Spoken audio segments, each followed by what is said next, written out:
আগের শর্টসে তো তোমাদেরকে বলেই দিয়েছি যে কলেজে আছে বসন্ত উৎসব, তার জন্য একদম হলুদ শাড়ি পরে সুন্দর করে রেডি হয়ে সকাল সকাল চলে গেছিলাম কলেজে।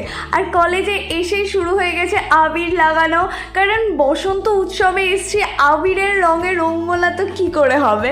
তো এখানটায় আমরা লাল আর সবুজ আবির দিয়ে স্টার্ট করেছিলাম, আর এখানটায় আমার মুখটা দেখো জাস্ট।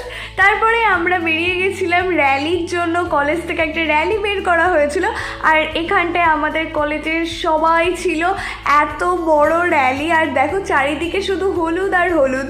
বসন্তকাল মানে আর বসন্ত মানেই তো হলুদের ছোঁয়া, তো হলুদ তো থাকবেই। আর এই ফুল ব্লগটা আমার চ্যানেলে আমি কালকে পোস্ট করব, তো তোমরা অবশ্যই চেক করে নেবে।